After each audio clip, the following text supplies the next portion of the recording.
Many of you all around the world are dealing with this mysterious condition called Eustachian Tube Dysfunction. Googling symptoms, trying to figure out when did this start, how do I get rid of it, and what are my triggers. One of the best things I can tell you is that anxiety plays an important role on the outcome of how you get through this condition. During my time of having Eustachian Tube Dysfunction, one of the worst things I could ever do for my body and mind and soul was trying to anticipate the next moment I would get a symptom, or trying to document every little action and things that would trigger my problems.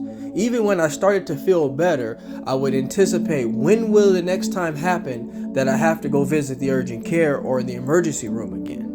What I have found during my 2.5 to 3 years of dealing with this condition is how anxiety completely increases during this moment. When you're dealing with Eustachian Tube Dysfunction, it's not so much the pain that's causing you setbacks, it's the anxiety, it's the recurring effect of the symptoms, trying to document, trying to annotate everything that's happening to you, and then you have a setback and you try to figure out where's this stemming from? What did I do to get this condition in the first place?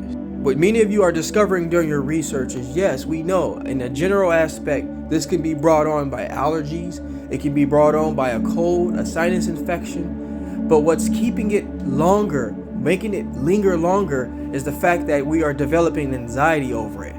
What really helped me during those 2.5, 3 years was just getting busy, trying to live life to the best of my abilities. Try to do things and not think about exactly how you feel. What I was doing at the beginning was worrying about the fact that I was not 100%. I didn't have my ears the way I used to have them, and that was triggering me to feel even worse. You almost have to make peace with the idea that this is how the new norm is.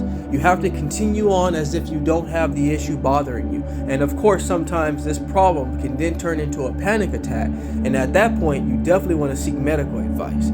But going through your normal day-to-day, try your absolute best to just stay busy. You don't want to spike those cortisol levels. I would see physicians and specialists and tell them exactly what's going on, and most of the time they would dismiss it. I've had many evaluations. I've had testing done to make sure I didn't have hearing loss or something that would require surgery.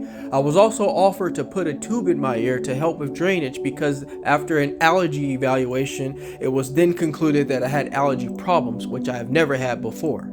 So if any of you out there are in the early stages of developing Eustachian Tube Dysfunction, tinnitus, or TMJ related issues, and you're starting to feel a little flustered and you have anxiety because of it, don't panic. It's a normal symptom of this condition, and if you believe in yourself and believe that you can find healing, you will definitely get over it.